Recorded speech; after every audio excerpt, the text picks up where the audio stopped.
Hello, everybody, and welcome to, what is today? Tuesday's edition of Big Blue Kickoff Live, presented by Cadillac, the official luxury vehicle of the Giants, coming to you from the Giants podcast studio, presented by Hackensack Meridian Health. Keep getting better. All right, we're going to continue our opponent preview series today. We're going to talk to Fernando Ramirez, who covers the Chargers. We'll have him in just a little bit. We're also going to take a bunch of your calls at 201-939-4513. A couple basketball trades coming down here with the draft coming up in a day. We got to get Pearson, I want you back in here at the end of the show so we can talk to you about the holiday trade, all right? I want to get you involved. Yes. So, well, 90 games. Unfortunately. Of course, Fernando Ramirez covers the Chargers for the Sporting Tribune. So he could weigh in too on that if he'd like. I suppose he can. No, I'm not sure. I'm not sure he does a lot of work on the Trailblazers. I'm not sure if that. They're in the West Coast vicinity. I'm not sure if that's covered in the Southern California, Las Vegas, and Hawaii area. But it's we could talk to him about that. We're extending the horizons a lot more. today. Absolutely. Yes. All right. So Lance, how you doing today? I'm doing well. Yeah, absolutely. Right, good. Me too. All right. So let's get right to it. Let's bring in Fernando Ramirez. He covers the Chargers with a variety of other teams for the Sporting Tribune. Fernando, you got John Schmeelk and Lance Medow here in East Rutherford in the Giants practice facility. How you doing today? Good. How are you guys doing? Thank you guys so much for having me on. We're doing fantastic, man. So give me, before we head into what happened in the offseason, give me a feel for why and how the Harbaugh Chargers were different than the pre-Harbaugh Chargers. How much time do you guys have? Honestly, it was structure. I mean, he brought structure in. And also GM Joe Ortiz, they brought a structure in that the Chargers didn't have before. Multiple players told us that during the Brandon Staley era, there was times where he was blaming offensive players and saying, you guys aren't doing your job. But then you turn around and the offense was the thing that was clicking. The defense was what was the mess. They were always in the bottom half or in the bottom end of defensive stats, touchdowns, red zone percentage. So it was one of those things where I'm the young genius and everybody else is wrong. So there was just a lot of things there that just didn't go well for the Chargers. And here Jim Harbaugh comes in here and he says, look, this is what we're going to do. He brings in veterans at every position who are going to be leaders and step up to be leaders, and he really brought a sense of structure which the Chargers desperately have needed.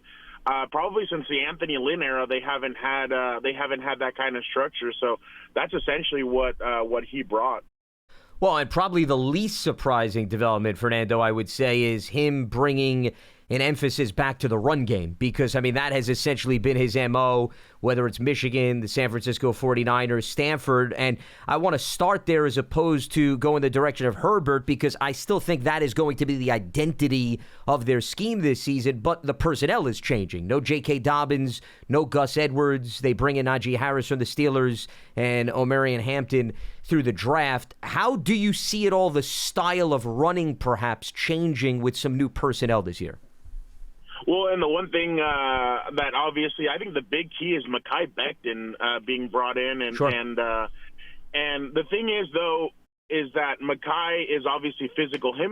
That's a lot of mass on that right side between he and Joe Walt, and obviously Rashawn Slater at the left tackle. Their guard and center are still kind of an issue for them, but going to the run game, I mean that's what they tried to do last year, and J.K. even had a good start to the season until he got injured. He was at about 800 yards. He had multiple touchdowns. He had been big for the Chargers.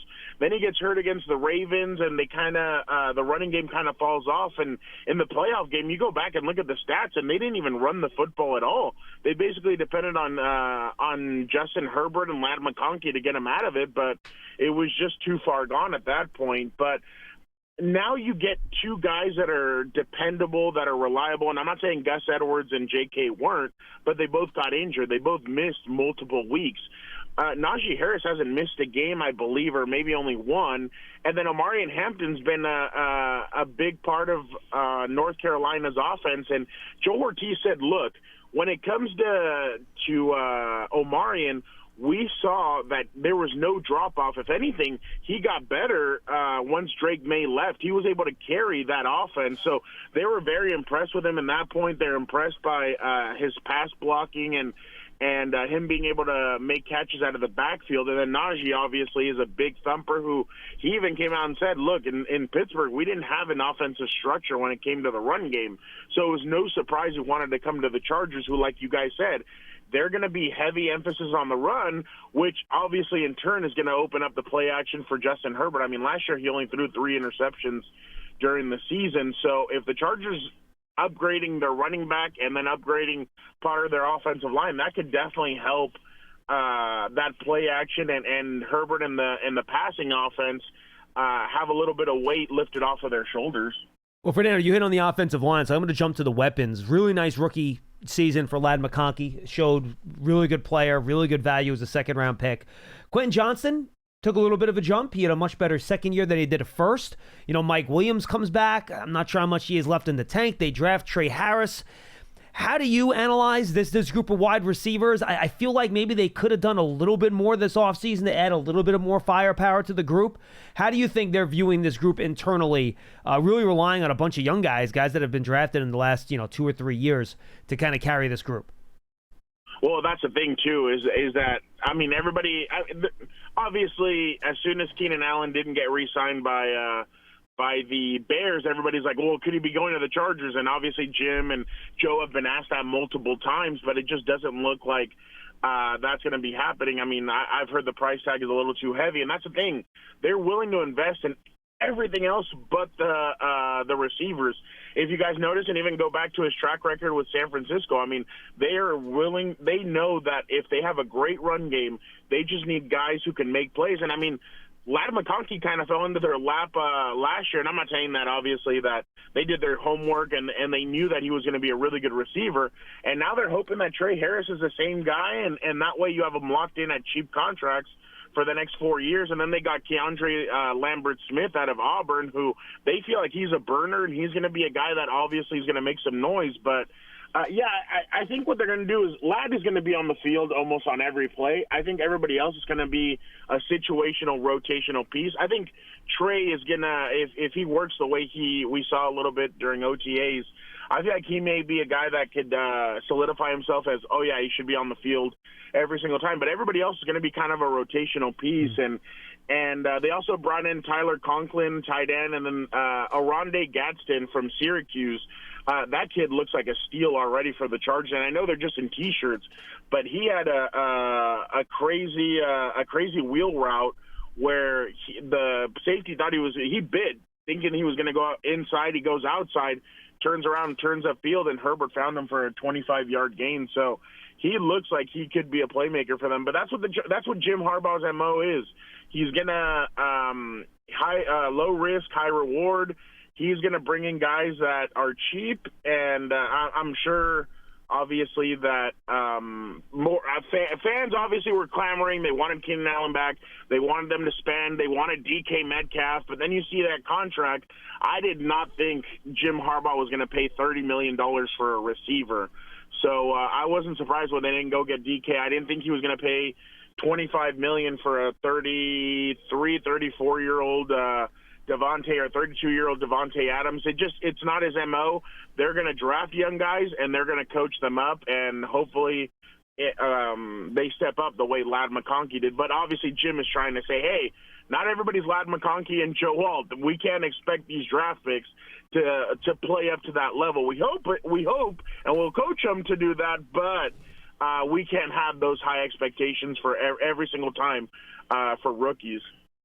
But to your point, I think the draft class certainly met, if not exceeded, expectations last season. And on paper, it looks like they have a nice youth movement that they're going to add to the mix. I want to stay on the receiving front because, Fernando, I think you do bring up a good point about Jim Harbaugh's MO. I think back to San Francisco, Vernon Davis was a key piece of their offense as opposed to the wide receivers, even though they did have a Michael Crabtree. I'm looking at the numbers from last season.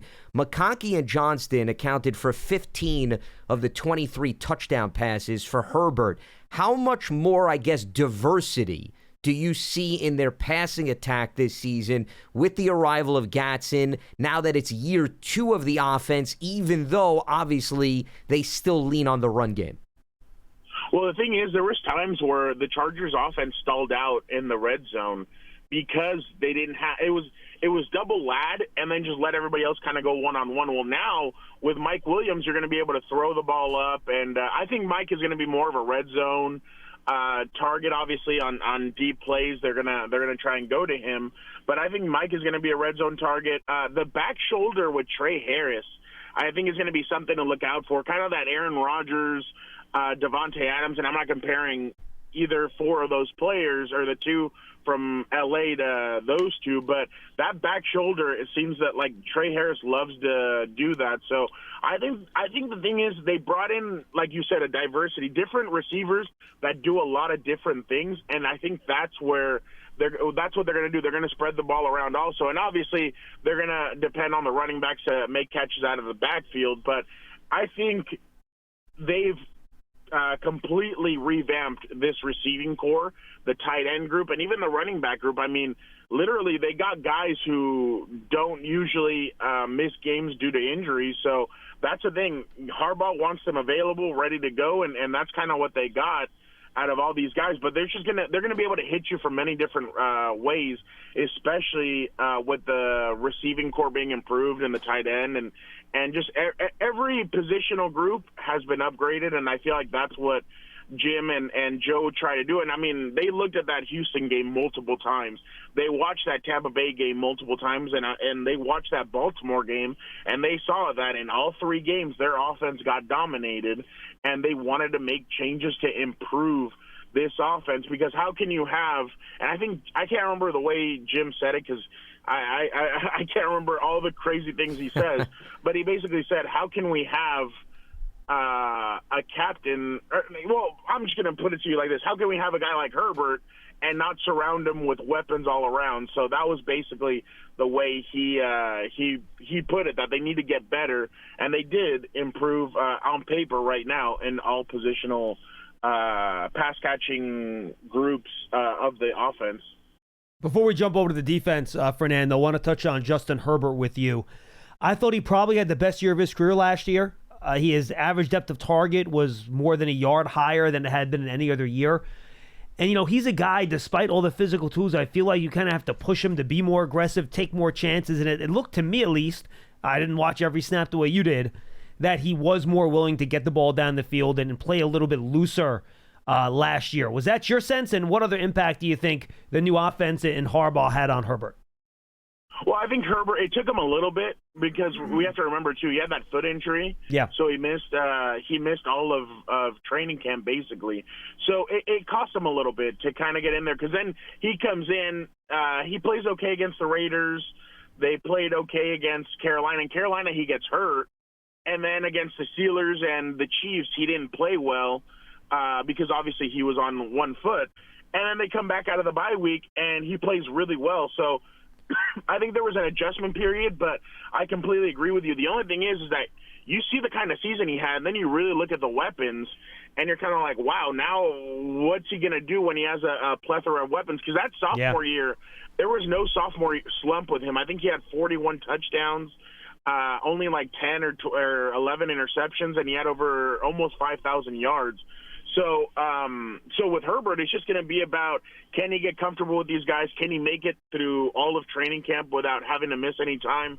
And if he does, I feel like he's going to be really in sync, but they're going to really need everybody to be healthy throughout training camp because he has a bunch of new – the only returning receivers are Quentin and Ladd. Obviously, he has some rapport with Mike, but he had a rapport with Mike Williams before the torn ACL. So now they're going to have to kind of get back on the same page. He's going to have to get on the same page with the running backs, with the tight ends. So this training camp is going to be very crucial. But I really think that Herbert could be in line for his best season, especially like you guys said. People didn't think he was going to throw down the field last year, and that he did more than he has in years past. So I definitely think that if they all start clicking, this offense could be a lot better because Greg Roman did catch a lot of flack last year. But, I mean, in the same time, you have to think, well, there was a lot of variables that obviously didn't come together because of the missed time, the running backs getting hurt. A lot of crazy stuff just happened last year in year one, but this year there should be much more cohesion between the offense and the quarterback and the pass catchers. Yeah, a little bit more stability as well. And that brings me to the defensive side, because we talked about the two elements in play, Fernando, last season off the top of the conversation, the run game on offense and the dramatic improvement on defense. We're talking about the number one scoring defense in the NFL. They gave up just under 18 points a game. How much was that what Jesse Minter brought to the table as the new defensive coordinator? And how much was that how they utilized the personnel in your mind compared to what we saw under Brandon Staley? Well, that was the thing. It was the way that he was able to. It was a scheme, obviously, but it was the personnel. They're kind of running sometimes some of the similar stuff that Brandon used to do, but it's just with here you're not asking guys to do too much. And even Derwin James, I mean, he was a good soldier. He wouldn't say anything, but you kind of know. He said it night and day, the difference between Jesse Minter and Brandon Staley's scheme. And with Brandon Staley, he was asking Derwin to do too much. Here, you're depending on a lot of other people. I mean, the first half of the season before his injury, Christian Fulton was playing really well in this scheme. Other guys were really shining in this scheme, and you guys saw, obviously, Poona Ford signed a big deal with the Rams in the offseason, and Teair Tart is a guy that not a lot of people knew about. The Dolphins cut him halfway through camp, or at the end of camp, and about a week or two before camp, and the Chargers brought him in. And I asked one of my buddies that covers the Dolphins, I said, hey, what's the deal on Tart? He's like, look, if he has a coach that can get him going and that can motivate him and coach him up, he's going to be a heck of a player. And that's what he was for the Chargers last year. So they really depended on all that. Khalil Mack, obviously, and Joey Bosa and Tuli Tuipulotu. I mean, they really put guys in spots to succeed. So that was really what kind of changed. They weren't so dependent on Derwin doing everything. This was more about, hey, as a team, and then the trade that they made for well, they added Elijah Molden. Is that who you're referring to, the cornerback? Yeah, Elijah Molden. Yeah. Thank you. Yeah. Elijah Molden. That was a couple of days before the season started. They made that trade. So that was just those were just good moves that they made late in training camp. They brought them in and guys that flourished. So again, the way that they did everything last offseason was low risk, high reward. It seems like that's what they did. That's what they're doing now, especially bringing in guys like Deshaun Hand, Naquan Jones to kind of replace what Poona Ford did. So that's kind of the style that they're doing. Same thing that they're doing with the offense, they're kind of doing with the defense as well. Yeah, not a lot of big names on defense, Fernando. When you look at the depth chart, there's not a lot of, besides Derwin James, there's no first-round picks there except for Khalil Mack, who obviously got drafted in the first round forever ago. Is there enough, raw pass rush talent here? Joey Bosa departed. Now, he didn't play a ton last year with the injury anyway. But they have Bud Dupree. They have Khalil Mack. Is there enough raw pass rushing talent up front here for this defense to be consistent against the pass? That's been my two biggest question marks on the offense is the guard and the left guard and the center. On defense, it is the pass rush, just because you're asking a lot of a 34-year-old Khalil Mack, 33-year-old man. He'd kill me if I got his age wrong. But you don't want him mad at you. A lot of a veteran Khalil Mack to shoulder this load, and they drafted Kyle Kennard, who was the SEC Defensive Player of the Year last year. They really like him. I hadn't seen him until a couple of days ago at the facility. That dude he's huge. He looks like he was chiseled. It's just crazy how big this dude is, and they're kind of going to depend on him. They're going to depend on Tuipulotu, like I mentioned, at a USC. He's going into his third year. Last year, he had a stretch in between, during 8 games in the season, where he had almost 8.5. I think he had 8 or 8.5 sacks. And then at the beginning of the season, it was kind of rough, and then at the end of the season, it was kind of rough for him. But that's the in-between is what the Chargers are going to try and hone on and see if he can take that next step here. Now, his edge defending isn't as good as what Joey was, but that's something that he wanted to work on this offseason. But they're gonna ask a lot of guys to do a lot of different stuff because, Khalil Mack, Kyle Kennard, Thule, and then you have a veteran in in Bud Dupree, but then you kind of have to find another guy to be in there. So one of the guys last year that a lot of people liked was Tremont Morris-Brash.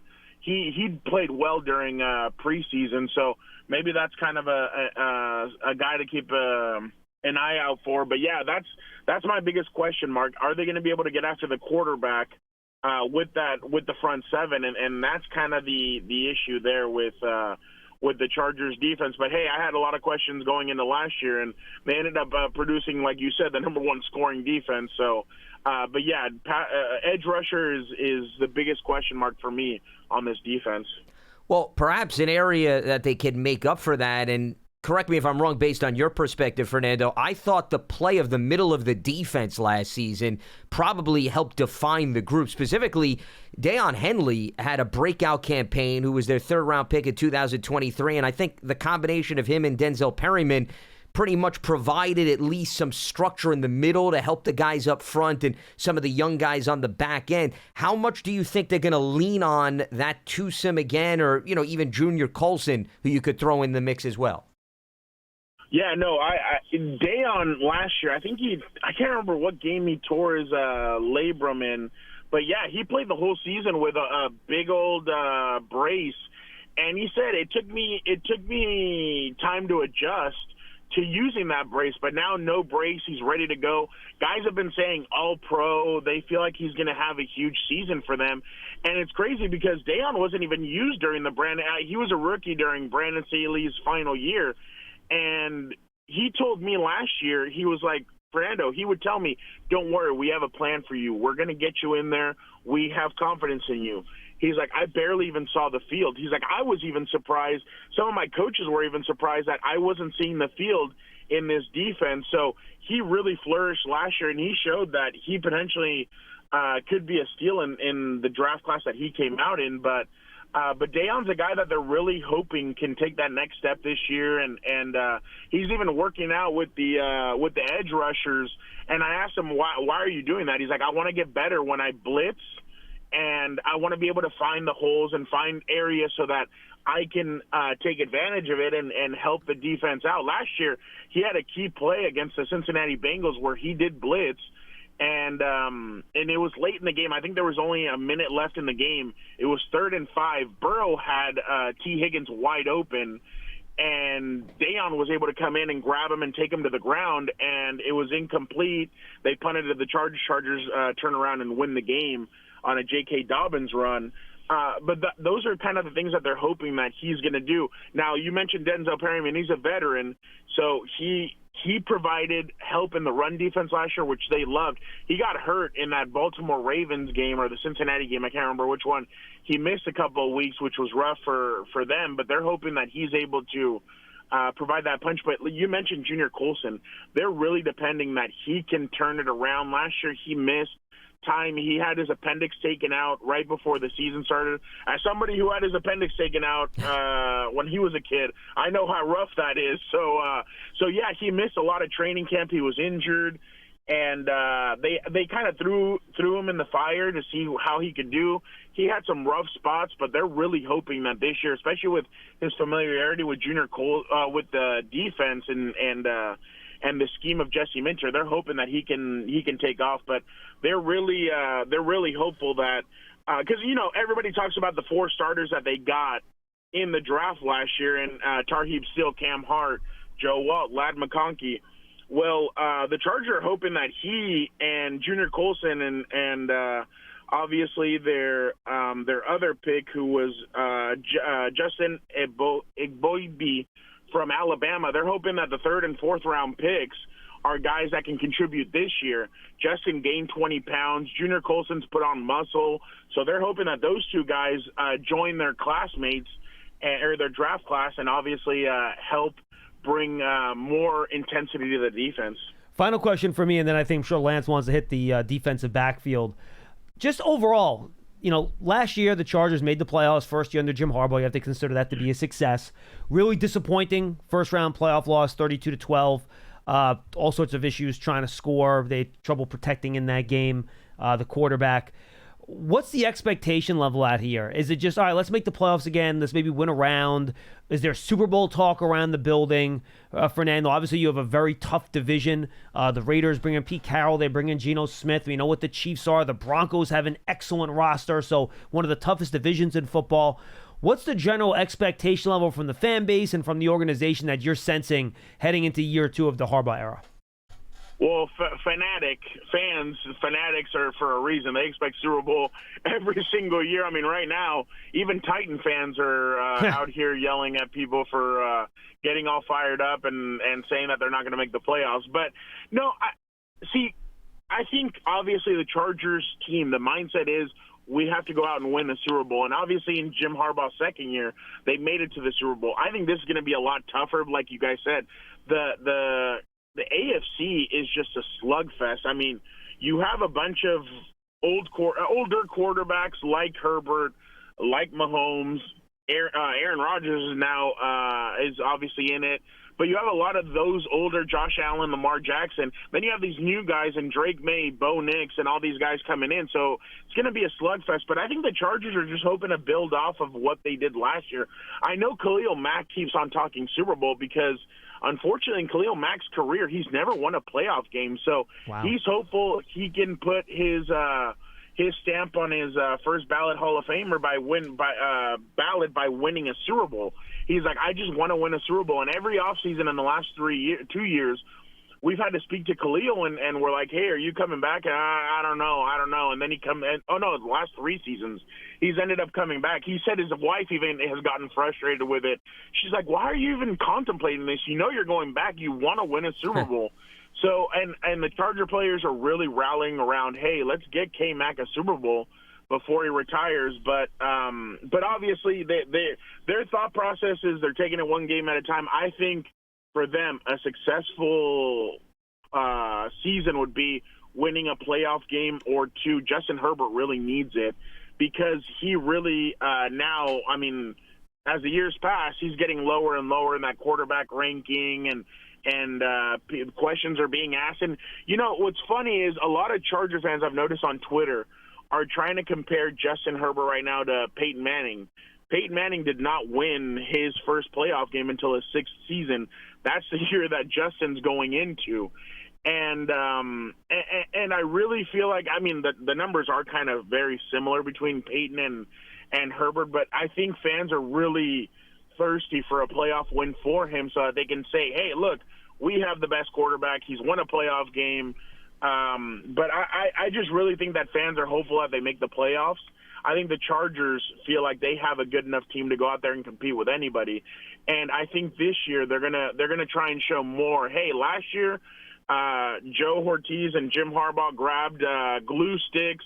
They grabbed popsicle sticks. They grabbed a bunch of stuff and try to put this roster together with limited money to almost no money. Now this year we had a lot more cap space. We drafted really well, and we brought in some of our own players. So they're feeling that this year could be the first year of really that Jim Harbaugh hard-nosed team. But yeah, I just think it's going to be a brutal conference just because of how talented. I mean, I wouldn't be surprised if the same teams I know every year a team or two drops off and 2 new teams make the playoffs, but I wouldn't be surprised if we got all 7 teams making the playoffs just because of how good the conference is. Yeah, there has been a lot of turnover in recent years, but who knows? It's possible that we could see some of the usual suspects in the mix. I want to piggyback off of your last comment before we wrap up. You had mentioned last year's philosophy was, okay, we'll build through the draft. This year, we have a better feel for the team, so maybe we'll be a little bit more aggressive. Even though they decided not to bring back Poona Ford, I thought adding Dante Jackson in the secondary from Pittsburgh should help solidify and balance out what is still a relatively young secondary. What has stood out to you at all about his impact? I know they don't put the pads on yet, so you can only judge so much from an X's and O's, but you put him with Derwin James. I think that's a lot of experience to complement the younger guys such as Hard and Still. Yeah, no, Dante's had I think he's had 2 interceptions during OTAs. So, and I think he had a pop-up. So he told us that he's more of instincts. He kind of reacts. And that's what the Chargers kind of want from their younger guys, just react. Last year, Tarheeb reacted twice against Atlanta, and he had 2 really good interceptions, including a pick 6. So Cam Hart, in one of those, he reacted, turned around, and he laid out Chris Olave.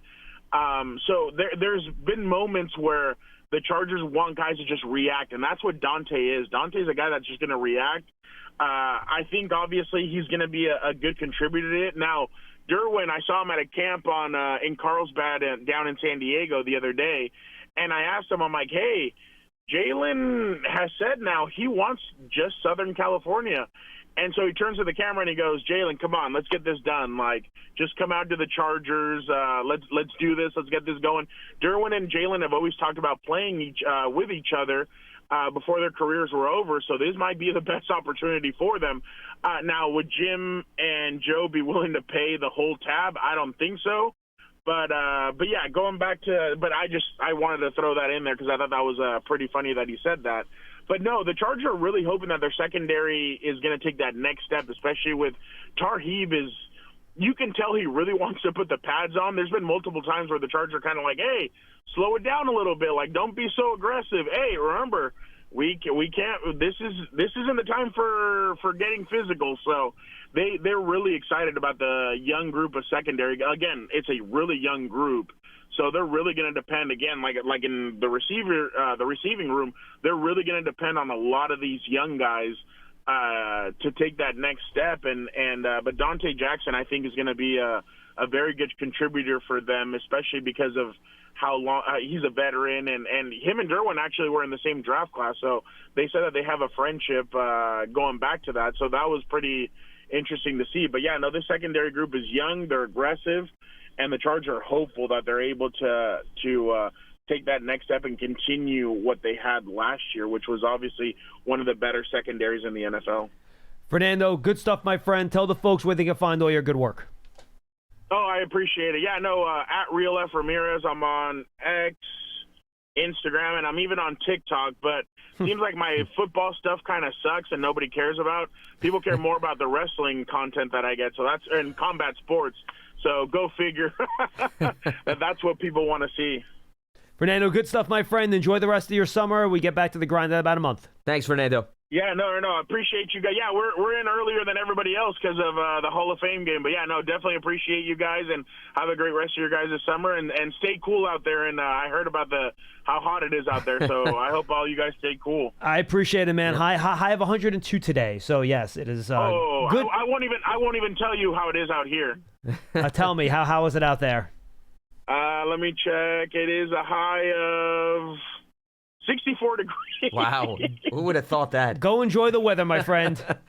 Have a good one, guys. Yep. Thank you, guys. Thanks. Enjoy the breeze. Yeah, absolutely. Yeah. Oh, but that would be nice. Yeah. Fernando Ramirez, and again, you're going to find this stuff at the Sporting Tribune. Make sure you go check him out. Good stuff there, Lance. And look, I thought they made more progress than I thought they would. And you take a look at their roster, especially on defense, they don't have a ton of marquee names there. They just played really good football last year. I do worry about their wide receivers on offense. You mentioned, Zion Johnson playing a new position at center. The left guard, Bradley Bozeman, is fine. So there are some questions there in a very tough conference. I think they're going to be one of these teams that'll be fighting for a playoff spot till the end of the year. But look, I think they're a well-coached team. I think they're going to run the hell out of the football. I think Marion Hampton will eventually just be their bell cow, and Najee Harris will get some carries, but it won't be a 50-50 split. But they got a good football team, and they're going to be a tough out.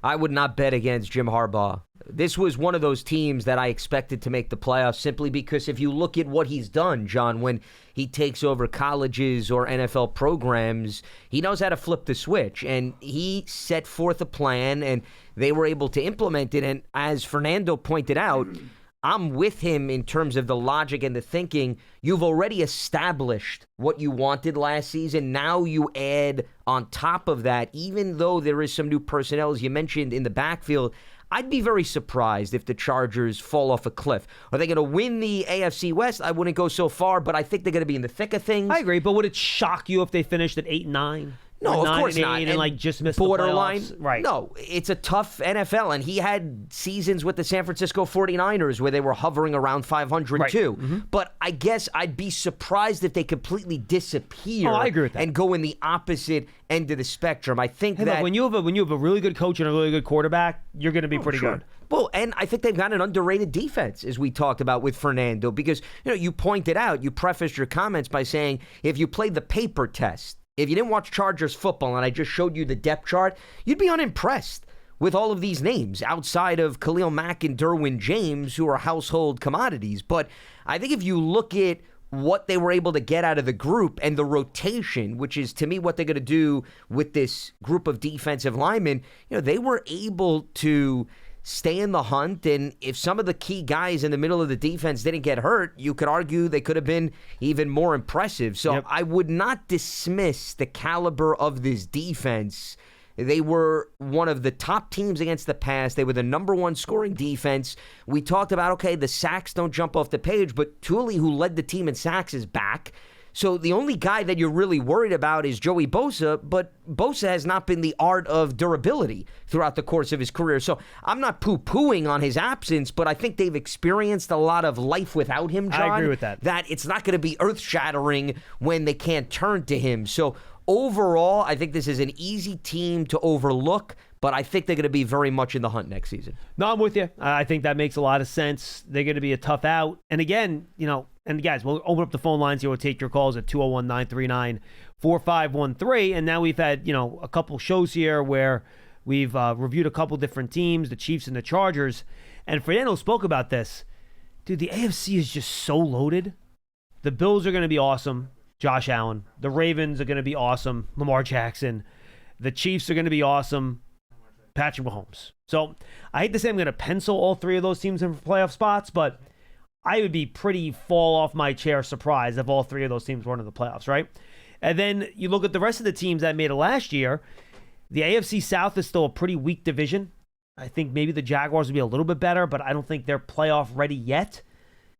The Texans, I think you feel pretty good about them being the best team in that division. So that would be whoever comes out of the South is your fourth team. So then you got 3 spots left, right? And for the rest of your spots, you have the Dolphins with Tua and Mike McDaniel, who have consistently, if he's healthy, been around 500 or better. You have the Steelers, who we know Mike Tomlin's record. Yep. You have Joe Burrow and the Bengals. You know how well they've played. Then you have the Chargers, who we just talked about. And then you have the Broncos, who have one of the best defenses in football, one of the best offensive lines in football, and a young quarterback with a bunch of pretty good weapons outside. So you're looking at 5 or 6 teams that we all think are pretty good. That's 5 that I mentioned, competing for just 3 playoff spots. And there's going to be good. And by the way, that's not even accounting for a surprise team, which we always have every year. A team that comes out of nowhere ends up being really good. So it is going to be really challenging to get into the playoffs in the AFC. And I don't think 9 wins are going to do it, Lance. Last year, the Bengals won 9. They didn't make it. The Broncos just got in with 10. So I think it's going to take, and so did the Steelers, just got in with 10. It's going to take 10 wins to get into the playoffs in the AFC. Well, and remember, you only play 6 games within the division, so you still have 11 to toy with outside of the division. Even though we say they're going to beat each other up, you could beat each other up and still get to 10 wins. 13 games in the conference, though. No, 100%. Right. But I still think you can manage. I mean, to me, it's not necessarily the 10 wins coming from the conference. It's just the 10 wins overall. Oh, it's hard. Yeah. No, it's going to be a grind, but I would say Jacksonville's offense should take a boost with Liam Cohen now orchestrating that. And by the way, the Chargers play in the NFC East, which is very tough top to bottom, too. So that's going to make it even tougher. In terms of the divisions out of conference that they're going to have. I mean, listen, this is nothing new for the AFC. They understand what they're up against. This conference hasn't all of a sudden, come out of nowhere. It's been deep for the last few years, and there's always, once again, a few teams that rise to the occasion. And I'd keep eyes on Jacksonville because I think Liam Cohen is going to sprinkle in some nuance with that offense based on what he did in Tampa Bay with their scheme and helped revitalize Baker Mayfield's career. And then the other team that you should keep close tabs on is the Raiders with Pete Carroll now in the fold, because he's been just as good as Harbaugh in turning around programs. And a new quarterback, too, with Geno Smith. Correct. So the Raiders, that's going to be a thorn in the side of the other three teams, right, in the West. Yeah. And Jacksonville, okay, may not have as overwhelming of a path, but they could beat up enough teams that maybe somebody in another division all of a sudden drops off. And by the way, the Colts are very talented. They just need to figure out the quarterback spot. They need to have durability there. It depends on Anthony Richardson, Daniel Jones. The problem is they each have the same issue. Can they stay healthy? So it really doesn't matter who we're talking about. They both have upside and potential, but can you tell me that one of them is going to play, 13, 14 games? It's a roll of the dice, flip of the coin at this stage. All right, let's get to the phones at 201-939-4513. Jared in Long Island will lead us off today. Hey, Jared, how are you? Hey, I'm good. How are you guys? We're doing well, man. How are you? Good. I've been watching for a couple of years now. I always wanted to call in. It's my first time calling in. No, I appreciate that, Jared. So I went to the, I don't know if you guys heard, but I went to the Fanatics Fest over the weekend. I went on Saturday. And it seemed like it was quite the scene. What'd you say? It seemed like it was quite the scene. Yeah, it was a pretty crazy day. They had so many people there. It was a lot of fun. But I went to go see Odell because he is my favorite Giant of all time, even though, it didn't work out like how we wanted it to. But, he gave me a lot of memories as a kid. Sure. And, I got my jersey signed by him. And would you guys be opposed to signing him maybe to like a 1-year deal to mentor, maybe like Malik, show him like, how to do things and not, just mentor him? Jared, I got a question for you. Do you want Malik Neighbors to have a up and down early part of his career the way Odell Beckham Jr. did? In terms of how he handled everything? That's how we can show him not to, not to be like him, Well, Jared, I think the question would be, do you think Odell is self-aware to the point where he knows he could have handled things better here? Does he think everything was cool? Yeah, probably. You know what I'm saying? Well, I mean, the other way that you have to look at it is it worth eating up a roster spot for a mentor? Yeah, Jared, I'll be honest with you. Yeah, and even putting my jokes aside, can he run anymore? He's not the same player. I just don't know how much burst he has left. You know what I mean? I don't know. He may retire this offseason, but I feel like he's either going to retire or maybe just sign like a one-day contract to retire with us, Well, he could do that regardless of whether or not there's a spot. It sounds like, I don't want to put words in your mouth, Jared, you're very sentimental over Odell, and I completely understand that. I just think from a football standpoint, and I actually did see his comments. He said something about he'd give up his Rams Super Bowl ring to finish his career with the Giants. So he's probably a little sentimental too, but I think where the Giants are at this point, if you're going to, even if you keep, let's say, 6 wide receivers, and you want one of them to be an established veteran, I need to believe that, God forbid, Neighbors, Slayton, or Robinson gets hurt, that I can put that guy on the field and he's going to be productive. And at this stage in his career, I don't know if you're going to get a lot of bang for the buck, even if the buck is, very small at this point in terms of the financial investment. I think the Giants, where they are as a franchise, are better off developing a younger player and giving that younger player more of a shot than bringing in somebody that maybe can pull at the heartstrings of the fan base. Well, and Jared, the other thing I'll say, too, is that does he want to be here the whole time, right? Like, if you get a commitment from him that he's going to show up day one of training camp and he's actually going to do stuff and he's going to, be fully engaged, then, maybe we can have that conversation. But I think what we've seen from him over the past couple of years is that he has very little interest of being around in the summer. He has very little interest in, he kind of wants to show up mid-season and then kind of do his thing. So I don't know what his thoughts would be on that either. But I think that's something else you would have to work out with him ahead of time as well.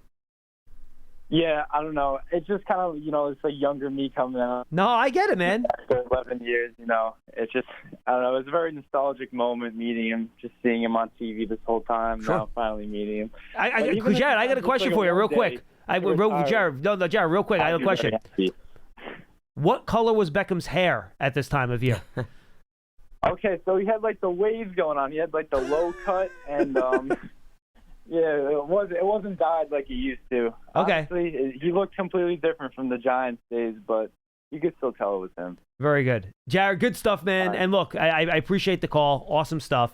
And look, we know there are a lot of Odell fans out there, and it would be cool to have him back and put on the jersey and retire a Giant, all that stuff.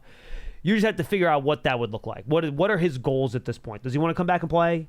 Does he want to just come back and retire? What does he want out of this?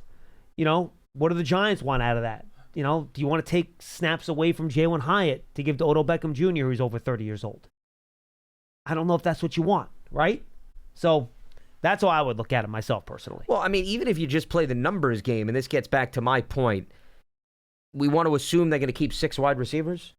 You want to go in that direction? I mean, and that's a fairly big assumption. Okay, so maybe they keep 5, but let's go with 6 because we don't know how the injuries are going to play out. All right, so we know Neighbors, Sladen, and Robinson are penned in, and I think Hyatt looks very good. Okay, so that's 4 of the 6 right there. Amir Smith-Marsette's your kickoff and punt returner. So he's going to count within that number. Yeah.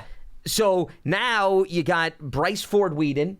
You've got Zach Pascal, who's a veteran himself, and then we'll see what happens with little Jordan Humphrey. Who's also a veteran. Yeah. Does he play tight end? Does he play wide receiver? But the bottom line is we just named 3 options, one of which was already within the trenches of the franchise, and I'm talking about Ford-Whedon, who's a younger guy.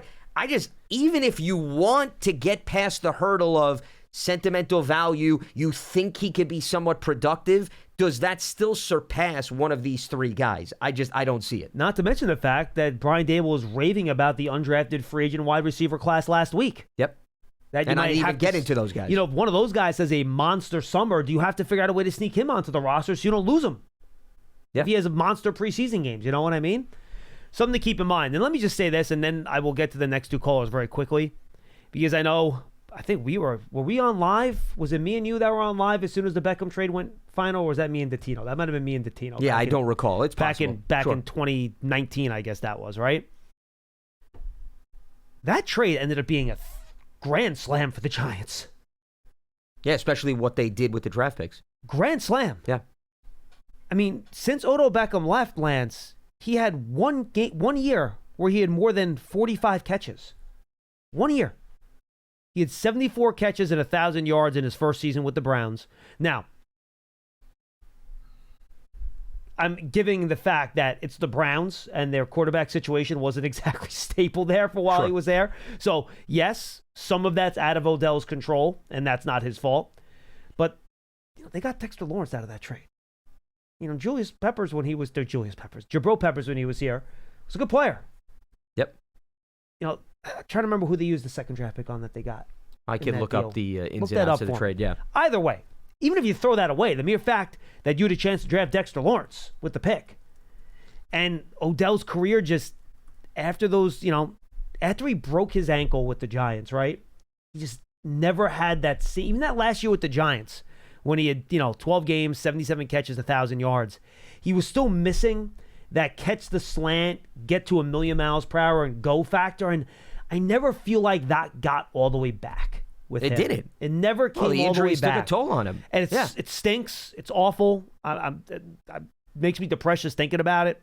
But it turned out to be a really, really good trade for them. It really did. And I know there was a lot of Giant fans probably still be mad at me for saying that, but it ended up turning out really well. Well, and that's why you have to wait, right? 3 or 4 years in terms of what you do with it. So O'Shane Ximenez was who they picked with the 95th pick. That did not 17th was Dexter Lawrence. But still, Dex and Peppers is enough of a return. And you're not going to get every asset to say what happened to Odell and the lack of durability / production, nowhere near what he did early in his career with the Giants. I still think you'd be pretty happy with what those 2 of the 3 did for the Giants defense. I mean, if he ended up going back and having 1,400 yards years again, then you'd be like, all right, well, maybe the trade wasn't the best. That was not how happy it went that way. But, Odell, those 3 dynamite years from 2014 to 2016, never made a Pro Bowl after that. It's amazing how hot he came out of the chute, and then, unfortunately, the injury, and then, he tore his ACL a couple times since after that. That's why you can't crown guys after 1 or 2 years. It's a long career that pans out. Absolutely. All right, back to the phones, 201-939-4513. Earl in Denver is up next. Earl, what's going on? Hey, nothing much. How are you guys? We're good. I know it sounds weird. You're like, Denver, what is this guy on? But born and raised a Giants fan, family from the East Coast. Nice. Had a great childhood. Last 13 years, man, been rough. Hey, Earl, if you're in Denver, man, Giants are coming to your neighborhood this year. You got to get to that game, man. Those people are crazy. I'll be at the bar, but I won't be at the stadium. Are they nuts, the Broncos fans? Oh, my goodness gracious. Those people will not let any opposing fan have a little bit of happiness. Really? Interesting. Okay. I figure people living in the mountains. I know you can do some recreational stuff out in Denver. That'll chill some people out a little bit. But, okay, I got you. It's the thin air that gets to them. Yeah, so. it's the thin air. Yeah, I'm sure that's what it is.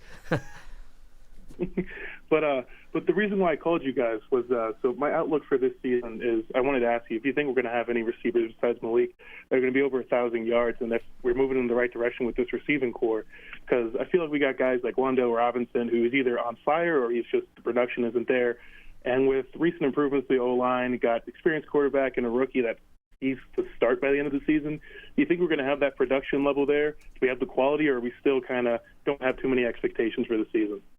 I don't think you're going to have two receivers with more than 1,000 yards. I'm curious. I'm looking this up right now. Hang with me here, Earl. The only teams that had multiple wide receivers with over 1,000 yards last year, I'm going through the list here. Were there none? Because T. Higgins was hurt, so he didn't get it. The Lions had Amon-Ra St. Brown and Jamison Williams, both with 1,000. Devontae Smith did not get to 1,000 last year, it doesn't look like. I think there was only one team, and again, this is just me literally looking at the league leaders at the position. Did DK Metcalf get 1,000 last year? No, he didn't, so the Seahawks did not have two. The Vikings, they did not have a second one. Yeah, so it looks like the only team that had 2,000-yard wide receivers last year, my quick look here, and Lance, please correct me if I'm wrong.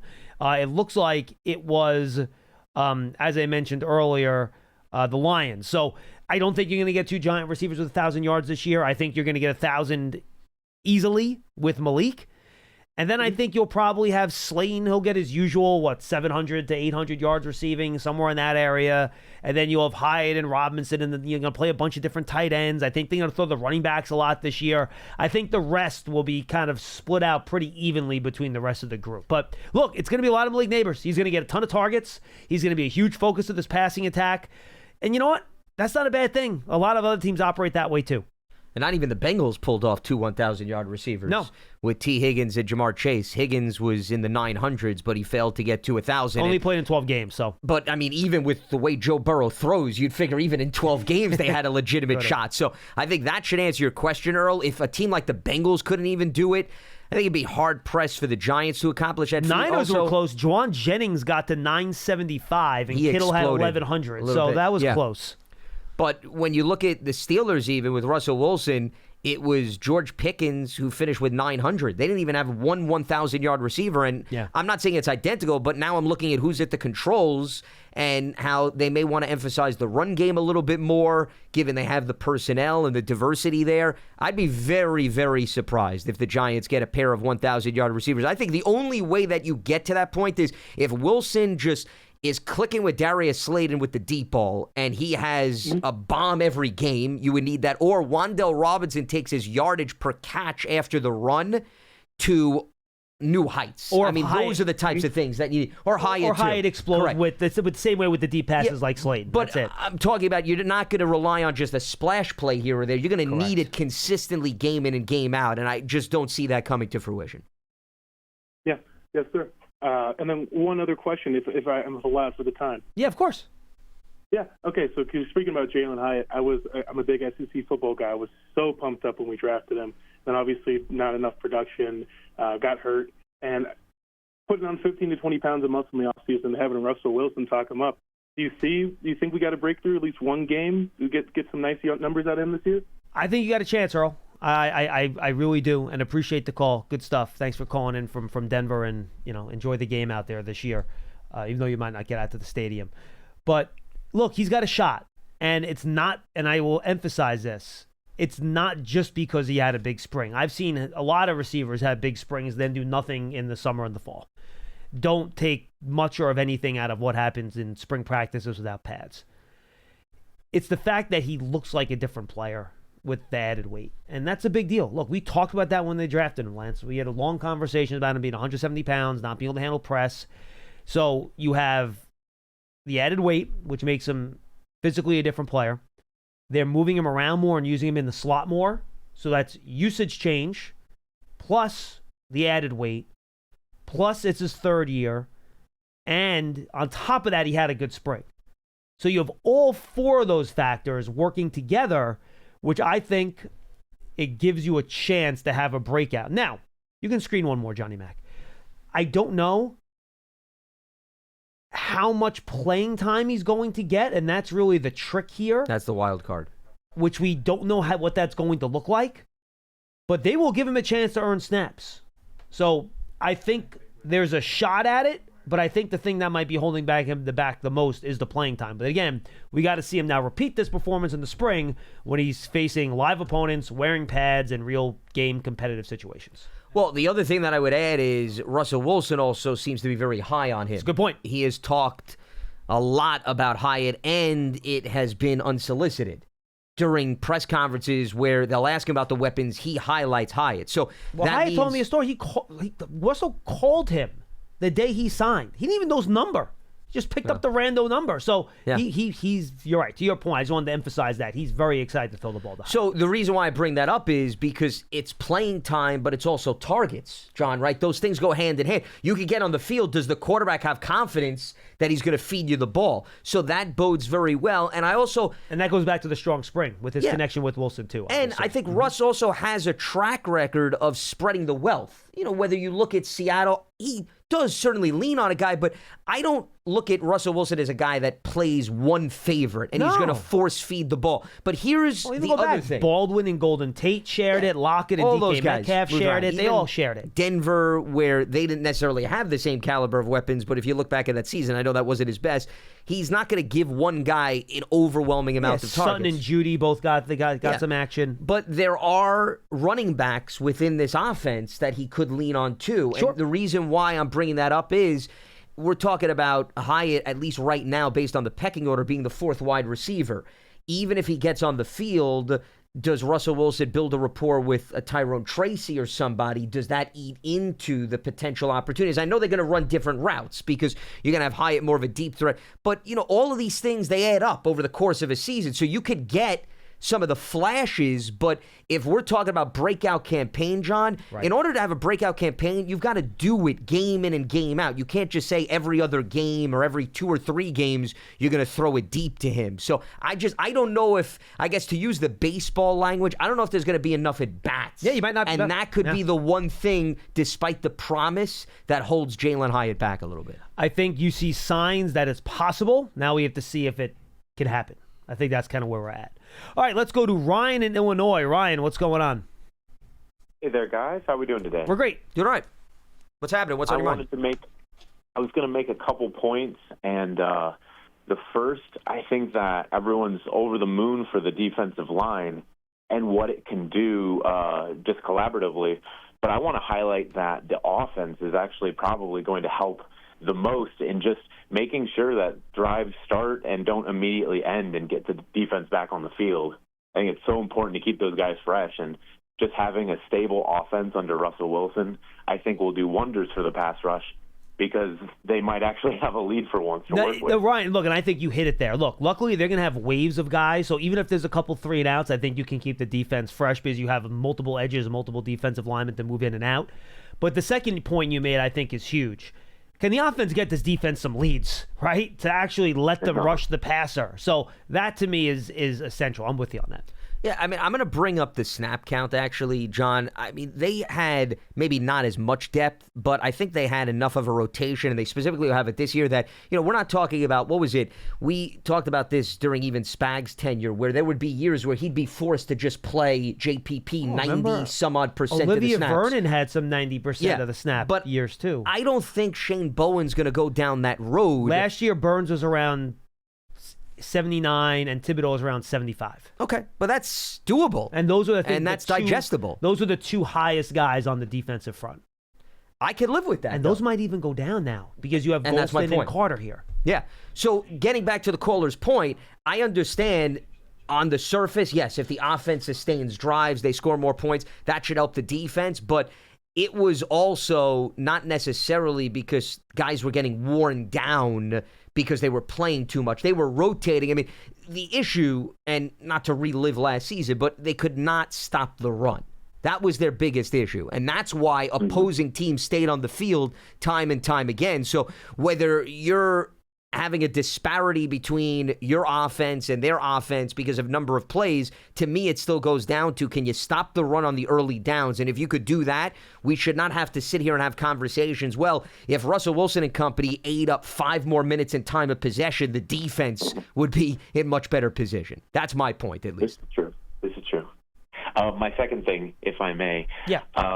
There's been some pushback against some young players that I think are really just trying to find their stride, both John Michael Schmitz and Deonte Banks. I feel like both are in a similar situation where they've seen some progression and then taken some bad steps backwards. And I just think that people need to not give up on them and recognize that the positions that they're at, Schmitz, because he's undersized, he's got to grow into a bigger body, and that's just how it is. You know, you're going to struggle against big nose tackles and, 3 techniques that are just overpowering to you. So you just got to grow into that. And then Deonte Banks, he's getting back to the press man stuff this year. So I really think that that's going to help him when he was kind of out of his sorts last season, playing a lot of zone. I think it just wasn't his cup of tea. So hopefully we can get back to press man, and both those 2 players will take some steps forward. Thanks, guys. Appreciate the call. And look, I think based on what I heard from the players when we did our media day interviews, I feel like they are going to get more of that back in. And look, Lance, just overall, this is a huge year for the 2023 draft class. Look, we talked about Howard already. He brought up Banks and Schmitz. You become a good football team because your draft class is developed into really good players. And he's 100% right. After 2 years, you should not be giving up on anyone. But 3 years? I'm not saying you start giving up on guys, but if you don't see something from guys after 3 years, or they start giving you a high level of play, it becomes less likely that they start clicking later. I think all the guys we've talked about, Banks, Schmitz, and Hyatt, have the talent and ability to be good football players and good starting football players. Now we just got to see it. Year 3 is a critical year for really any player in the National Football League, because you figure, okay, year 1's going to be a little bit interrupted. You went through the combine. You didn't have a typical offseason. Year 2, okay, you have some normalcy. And year 3, you expect, okay, now you put it all together. So I don't really think there's much of a difference between those 3 players that you mentioned. As the caller pointed out, maybe the approach in terms of the schematics helps Deonte Banks. I think JSM needs to stay healthy. You know, that's a big part of showcasing consistency, especially on the offensive line. JMS. Can he hold up? Yeah, I'm sorry. I was You're going Jackson, Smith, and Jigba. Yes, that's who I was perhaps thinking about. We These also acronyms get interchanged. But we also mentioned earlier in the show. Yes, when we were thinking about the Seattle days and so forth. So, but getting back to the point at hand, durability, I think, is the one thing that comes to mind, and also stability with respect to the guys playing on the left and the right of him, too. Yeah. Because if you're not in the lineup evenly, then you're also not building the chemistry that is needed. The other thing, speaking of playing time, I brought up the snap counts from last season just to solidify what we were talking about. So Burns was at 79%. And then as I look at, really, I'm going to say the linebackers, the defensive linemen, I mean, nobody else, John, was in that vicinity. Yeah, the problem is that there's so many injuries. Of course, there were, and that's going to impact it. Out, yeah. Sure, but I would say even if you have full health for the most part out of your main guys, based on what they drafted, I don't think there's a need for Bowen to entertain playing a guy 80 to 85% of the snap. I looked it up just for fun. We have a cover 3 question coming up in a couple weeks that I answered about this. The Eagles last year. Oh, boy, I don't have it in front of me.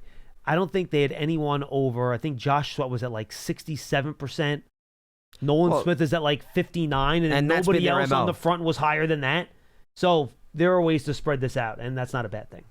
But I would say you don't even need to use last season as a poster child. The Eagles historically have been like that. And if you go, by the way, John's Media Pass podcast, the Brian Burns interviews on there when we did our FAN show the other night, and he talked about how, look, yeah, that helps you. Like, if I'm only playing 60% of the snaps, I'm going to have more juice in quarter number 4. All right, let's wrap things up. We didn't do a lot of calls recently. I want to make sure we got a couple in today. We're going to Columbia, Maryland, and say hello to Ratcliffe. Ratcliffe, do you have Len somewhere in your area? Ratcliffe, hey guys, going once. how's it going? What's up, man? How are you? Hey, I'm good. How are you? What do you got? Hey, so I've been listening for a couple of years. This is my first time calling, so I'm a little excited about that. Oh, well, thank you. Well, we're excited to have you, Ratcliffe. What do you got? So I wanted to know, as far as the preseason goes, now we know the preseason is the preseason, but just what are some things you guys are looking for during those games, as far as the team goes or certain players? Good question. One, I think, is stay healthy is first and foremost. Don't get hurt in these games. That's the most important thing. How does the offensive line look playing together? Do they look like they have some chemistry? They're not allowing a lot of free runners. They have their protections in line, especially when the starters are out there together.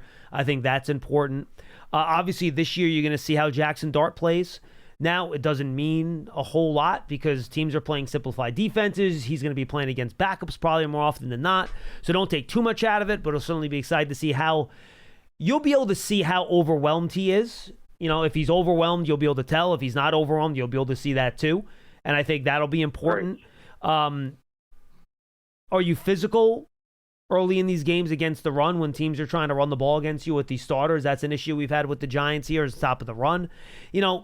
I look for the physicality part of things just because you don't see that in practice because you're not tackling to the ground and stuff. So do you see the Giants being a physical football team and winning on the line of scrimmage just because you don't see that in the practice, environment, but you can see it in games? So that, along with the young guys and how they're playing, specifically Jackson Dart, will be the stuff, Lance, that I'll be keeping an eye on in those preseason games. Yeah, the preseason's about really individuals to me more so than anything from a team component. Agreed. I'll give you an example. I forget the year, maybe 2-3 years ago, Giants starting offense on the field. They marched down the field against Carolina. And everybody was talking about, wow, this offense is going to be ridiculous, game. Yep. Okay? And then look at what happened. So, once again, this is not to be a Debbie Downer. It's just that's the realistic way you have to look at preseason games. You can't take so much away from production because who's playing on the opposing team? How long are the starters in?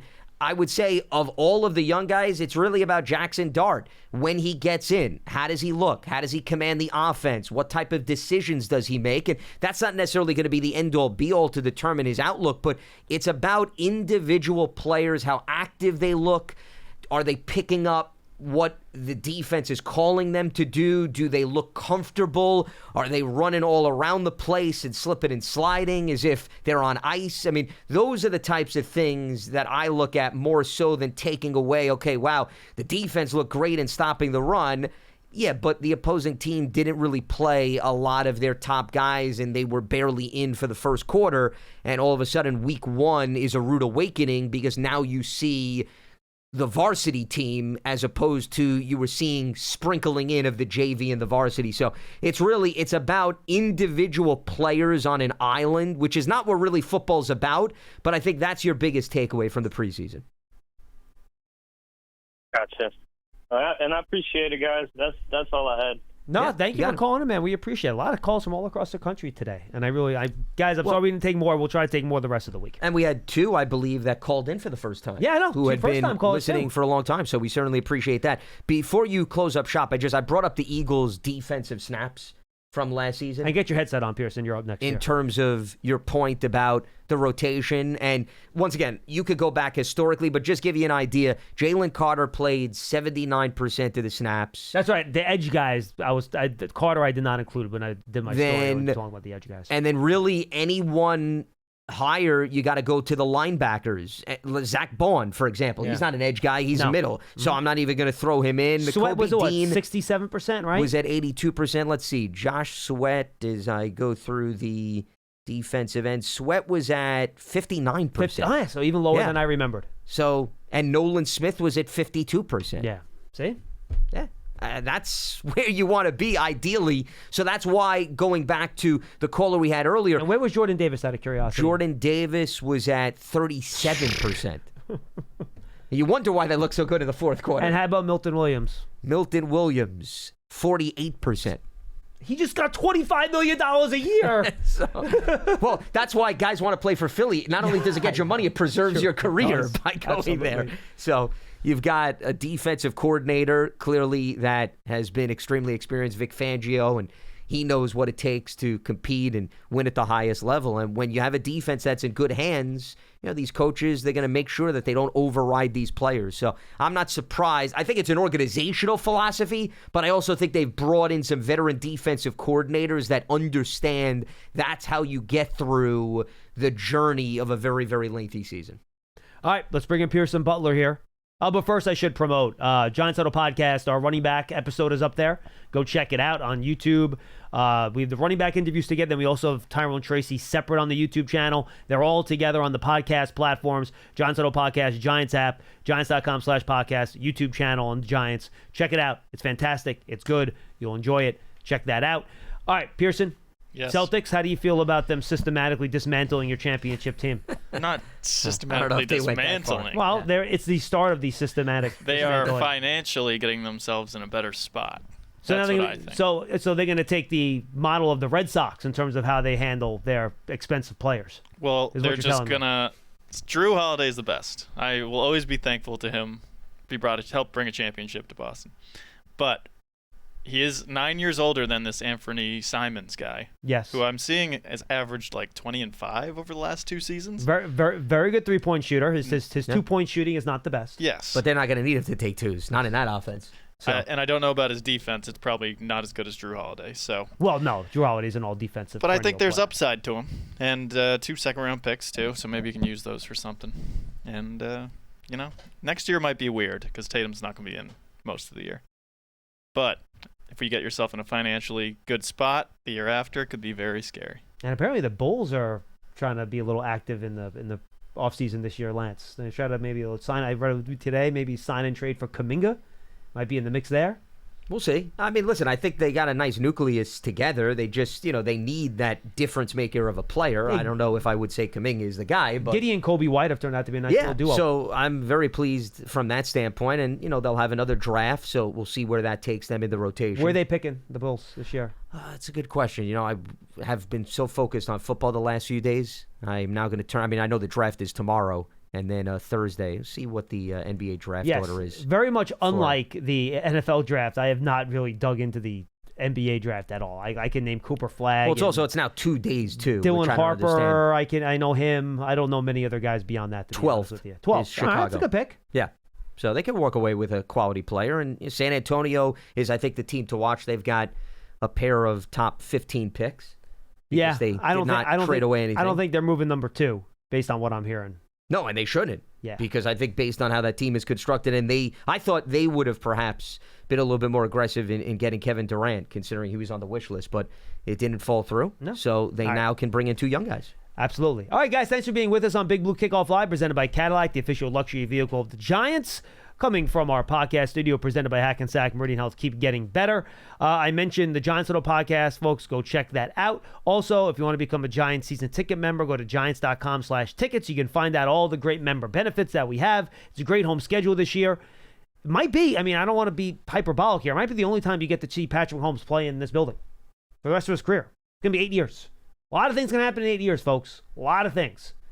I would not bet on him being out of the league in 8 years, but you never know.